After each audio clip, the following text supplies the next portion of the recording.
What's going on, everybody? It's another episode of Facemask Fantasy. I am Nick Payne. John Alsace is on the other side. What's going on, John?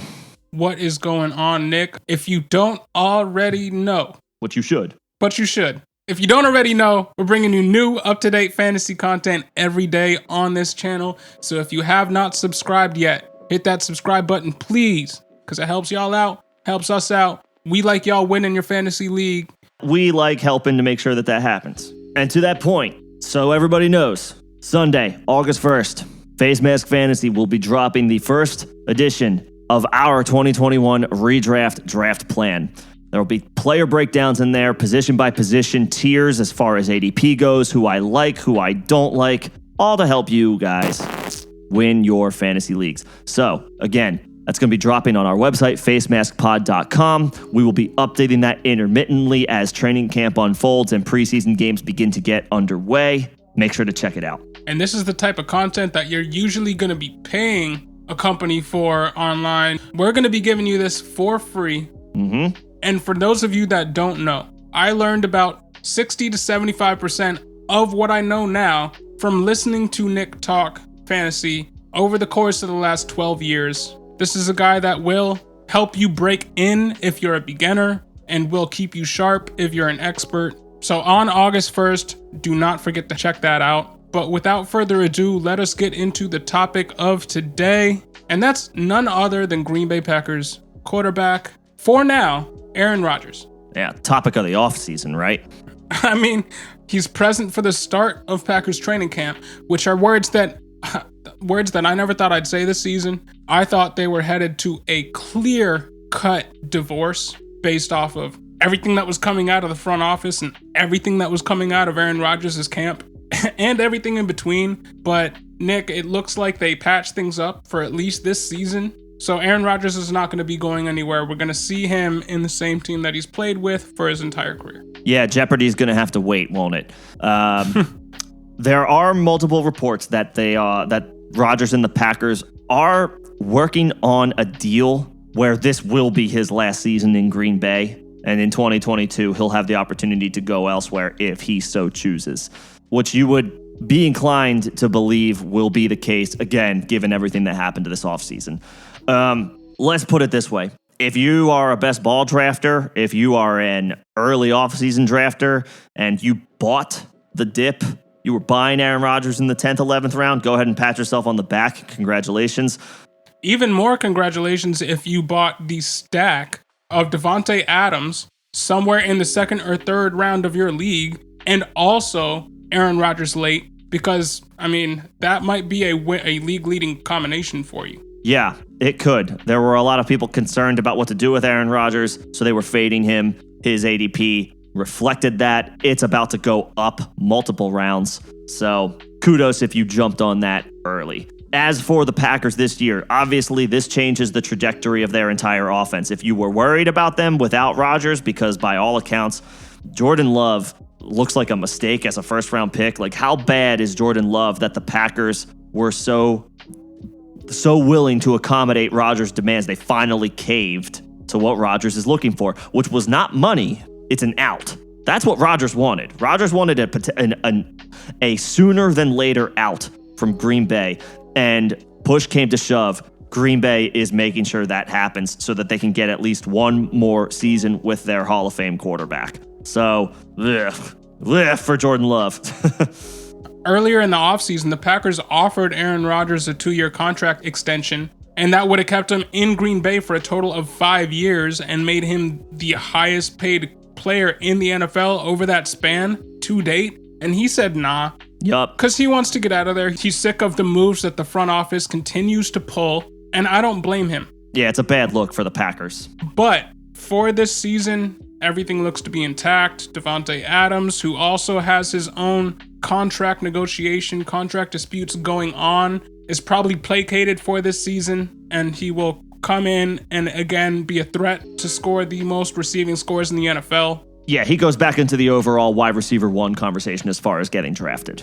A lot of people were fading Robert Tonyan because they thought there's no way Aaron Rodgers made this guy. There's no way this guy's going to be able to repeat such an outlier season where he was the second most efficient per touch tight end in the league. Yep. you can go ahead and buy him again. Yeah, he's fine. I'm not that I love tight ends in the middle rounds at this point, but if you're a Tonyan believer, or if you just want to build a stack with Rodgers, then sure. A lot of people were fading Aaron Jones as well. People thought, well, without Aaron Rodgers there, the run game's not going to be as effective because they're not going to have to respect Jordan Love. I mean, all Aaron Jones has done the past couple of years is finish as the RB5 and the RB2. He's getting drafted as the RB10 right now, so he's a value. And his ADP may not climb all that much just because there's so many other running back names that people are enamored with. I think Jones remains a value regardless. The point is, this Packers offense gets a phenomenal boost because, ding, ding, ding, news flash, a Hall of Fame quarterback makes everything better. And one of the reasons why it was rumored, at least, that Aaron Rodgers was completely done with this organization was that he really, for some reason, liked Jake Kumaro. And the team said, get out of here, you can go to the Buffalo Bills. We're done with you, to Jake Kumaro. And that apparently pissed Aaron Rodgers off. I don't know how much to read into that, but what I can say is there are now rumors coming out that they're going to be trading for Aaron Rodgers' old pal, Randall Cobb. Yup. They already went out in this past offseason and got Amari Rodgers through the draft. I mean, we saw last year they drafted a quarterback, a running back, and an H-back type tight end who didn't even see the field in the first 3 rounds. It looks like they wanted to turn that around this offseason with the drafting of Amari Rodgers. Now they're bringing in Randall Cobb, and they seem like all moves to placate Aaron Rodgers. Oh, it's all to make him happy. It's all to make Rodgers happy. Because the Packers saw the writing on the wall. It took them too long, but they finally saw the writing on the wall. And I don't even know how much Randall Cobb has left, but it doesn't matter. If Rodgers wants to play with Randall Cobb, then the Packers need to make sure that they get Randall Cobb back on the roster. And guess what? If Randall Cobb is going to Green Bay, I don't care how much he has left in the tank, I'm buying him at cost because, I mean, he's probably going to score 3 more touchdowns than he would have and is therefore a great target investable. Yeah, he's an easy last round pick at this point. Incredibly easy mini stack to create with Rodgers if you choose to take the plunge. As far as ADP goes, we're going to see a big jump. Not a significant jump, but we're going to see a good jump. Rodgers was the MVP of the league. He was an elite fantasy option at the position last year. He set career highs in completion percentage, in touchdowns, in QBRs, and it was his 3rd MVP. He's been playing at an incredible level for pretty much his entire career in which he's been starting, but last year might have been his best year ever. And think about the weapons he was working with. So now that they're putting more weapons onto his plate for him to have fun with on Sundays, I mean, it's all looking up for Aaron Rodgers. Yeah, he's safe to draft. There are guys currently going ahead of him who I would say Justin Herbert, Jalen Hurts. I would rather have Rodgers over guys like that as much as I like their outlook. The only guys I don't think I would draft over him at this point are the guys who you have continuously drafted as far as the top quarterbacks off the board with rushing upside. That's the one downside to Rodgers is he doesn't really have that much rushing upside, but it didn't matter in 2020. Probably won't matter in 2021 if he can even retain, say, 75% of his production from last year, which, there's no reason to believe that he can't. We're talking about one of the best quarterbacks of all time. I would still take Mahomes. I would still take Josh Allen. I would still take Lamar Jackson, Kyler Murray, Dak Prescott over him. After that, I mean, you're not going to get any argument from me if you want to draft Aaron Rodgers by the 6th, 7th round, maybe 7th, 8th round, not 6th. But yeah, could there be a little bit of built-in regression? Sure. Everybody's favorite word, regression. But again, we're talking about the league MVP and one of the best signal callers ever. Playing with the best wide receiver in the league. We're forgetting that. Davante Adams scored the most touchdowns of any NFL receiver since 2007. Yeah, he's a lock to be a top 3 wide receiver. Yeah. He's a lock to be a top 3 receiver. I'm ready to put Aaron Jones near the RB5 conversation, RB6 conversation. He's an excellent value in the 2nd round, especially with Aaron Rodgers. He lost competition this offseason. Yeah, right. Jamal Williams moves on, but hell, I'll take A.J. Dillon. A.J. Dillon, I like A.J. Dillon a lot, but looking at Aaron Jones, he has less competition. I'm not worried about Kylan Hill. I'm worried about A.J. Dillon eating into his work. especially in the red zone. But I'm not worried about any other running back on this roster. And you couldn't say that last year because you were a little bit hesitant about the fact that they did have 2 decent running backs behind him last season. Drafting A.J. Dillon in the second round definitely turned some people off from Aaron Jones, but he still finished as the RB5, and he missed 2 games. I mean, the guy comes through on half the touches that most of the other top running backs in the league get. You know I'm an Aaron Jones supporter. It's on my Twitter handle, Aaron Jones fan account. You can go check it out if you want to. I love the guy. He's going to be an easy top 10 running back, and he's going to flirt with being top 5 because that's all he has been the past 2 years. And 2 years ago, he was the RB2. And I can speak to the fact that Nick has been on this guy for years. 4 years. And if you check out his redraft draft kit that is dropping August 1st, you'll probably hear more about this guy. But Nick, I wanted to talk to you a little bit about Aaron Rodgers from a dynasty perspective. Because as we all know, this is his last year in Green Bay. Highly likely, yeah. Now, I went on over the cap, plugged in 2022.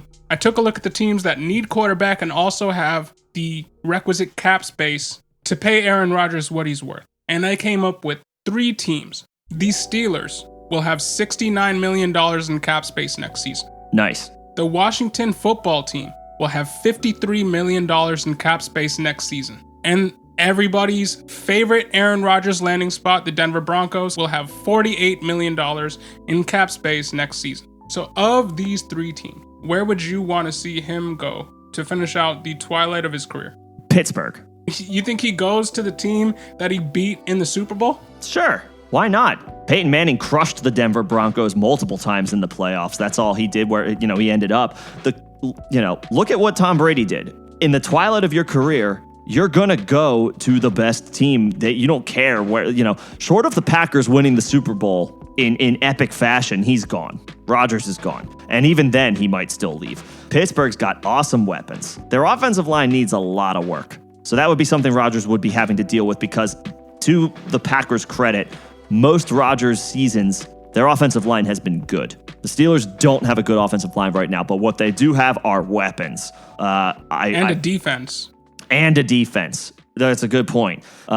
Washington does as well. Actually, Washington and Denver both do as well. I think Pittsburgh... If Aaron Rodgers was on Pittsburgh, they would sleepwalk into the playoffs. With Ben Roethlisberger with no elbow last season, how many games did they win straight? They won 11 to start the season. Exactly, bro.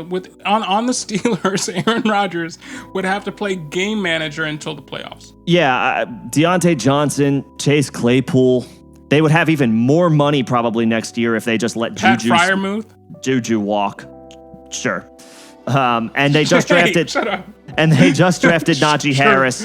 And they just drafted Najee Harris in the first round. He is a 3-down back who can catch the ball. Like, you're talking about elite weapons.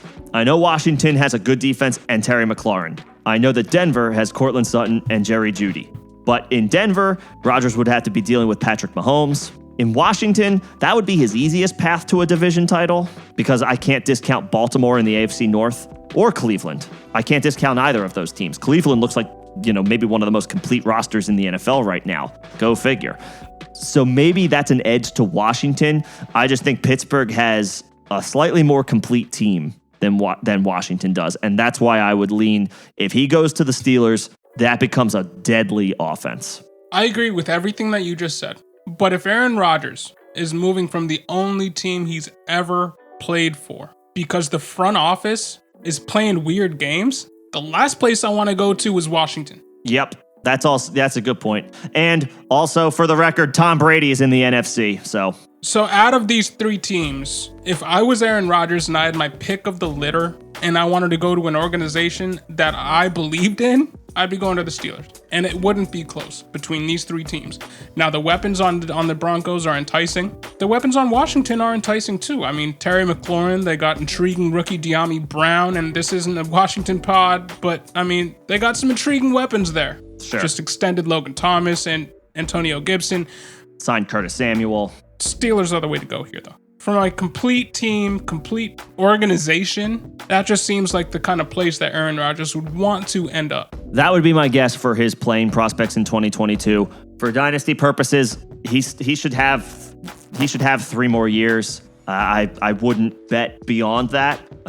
because the wheels do fall off for everybody not named Tom Brady. So for dynasty purposes, he's a hold if you have him. If you're competing, he's a sell if you're not going to compete, just like any older player is. But you can safely roster him in dynasty formats at this point, knowing that he's going to play this year because he's definitely going to play in 2022 if he has a means to get out of Green Bay, which I think he will use. Do you agree with us about Aaron Rodgers? Please put your thoughts in the comments section below. My name is John Alsace. I am Nick Payne. We are Facemask Fantasy, once again, bringing you new up-to-date fantasy content every day on this channel. So if you have not subscribed already, please do. And please do not forget, Redraft Draft Kit coming out August 1st, presented to you by Nick Payne. We'll have all the information you need to win your fantasy league. So check that out when it drops. But thank you for listening.